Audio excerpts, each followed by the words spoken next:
Ngayon ay araw ng Martes sa ikalimang linggo ng 40 araw na paghahanda. Pagbasa mula sa Aklat ng Mga Bilang. Noong mga araw na iyon, mula sa bundok ng Hor, nagpatuloy ang mga Israelita patungong dagat ng mga tambo upang lihisan ang Edom. Dahil dito, nainip sila sa pasikot-sikot na paglalakbay na yaon. Nagreklamo sila kay Moises, "Inialis mo ba kami sa Ehipto para patayin sa ilang na ito? Wala kaming makain ni mainom. Sawa na kami sa walang kwentang pagkaing ito." Dahil dito, sila'y pinadalhan ng Panginoon ng makamandag na ahas at sinumang matuka nito ay namamatay. Kaya, lumapit sila kay Moises. Sinabi nila, "Nagkasala kami sa Panginoon at sa iyo. Idalangin mo sa kanyang paalisin ang mga ahas na ito."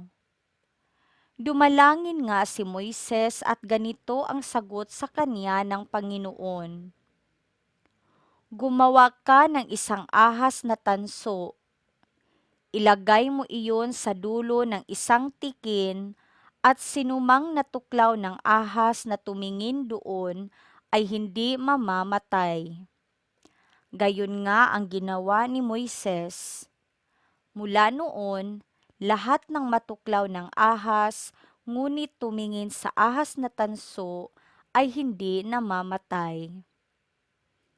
Ang Salita ng Diyos. Salmong Tugunan. Dinggin mo ang aking dasal, pagsamo ko'y paunlakan. Dinggin mo, o Poon, ang aking dalangin, lingapin mo ako sa aking pagdaing. O huwag ka sanang magkubli sa akin, lalo sa panahong may dusa't hilahil. Pag ako'y tumawag, ako'y iyong dinggin, sa sandaling iyo'y agad mong sagutin. Dinggin mo ang aking dasal, pagsamo ko'y paunlakan. Ang lahat ng bansa sa Puon ay takot, maging mga hari sa buong sinukob. Kung iyong itayong pamuli ang Siyon, ikaw mahahayag doon, Panginoon. Daing ng mahirap ay iyong diringgin, di mo tatanggihan ang kanilang daing. Dinggin mo ang aking dasal, pagsamo ko'y paunlakan. Ito'y matititik upang matunghayan ng sunod na lahing di pa dumaratal. Ikaw nga, o Poon, ay papupurihan, mula sa itaas luklukan mong banal. Ang lahat sa lupa'y iyong minamasdan. Iyong dinirinig ang pagtataghuyan ng mga bilanggong, ang hatol ay bitay, upang palayain sa hirap na taglay. Dinggin mo ang aking dasal, pagsamo ko'y paunlakan. Ang mabuting balita ng Panginoon ayon kay San Juan. Noong panahong iyon, sinabi ni Jesus sa mga Pariseyo, "Ako yayaon, hahanapin ninyo ako, ngunit mamamatay kayo sa inyong mga kasalanan. Hindi kayo makapupunta sa paruroonan ko." Sinabi ng mga Hudyo, "Magpapakamatay kaya siya, kaya niya sinasabing, hindi kayo makapupunta sa paruroonan ko?" Sumagot si Jesus, "Kayo'y taga-ibaba, ako'y taga-itaas. Kayo'y taga-sanlibutang ito, ako'y hindi. Kaya sinabi ko sa inyo na mamamatay kayo sa inyong mga kasalanan. Mamamatay nga kayo sa inyong mga kasalanan kung hindi kayo maniniwalang ako'y si ako nga.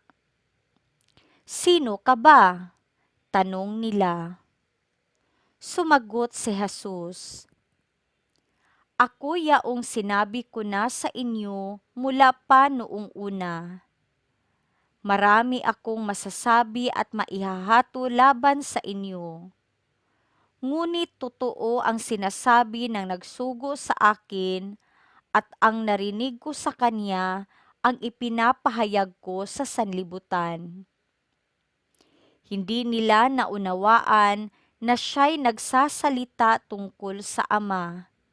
Kaya't sinabi ni Jesus, kapag naitaas na ninyo ang anak ng tao, malalaman ninyong ako'y si ako nga. Wala akong ginagawa sa ganang sarili ko lamang. Nagsasalita ako ayon sa itinuturo sa akin ng Ama. At kasama ko ang nagsugo sa akin, hindi niya ako iniiwan sapagkat lagi kong ginagawa ang nakalulugod sa kanya. Marami sa nakarinig nito ang naniwala sa kanya. Ang mabuting balita ng Panginoon.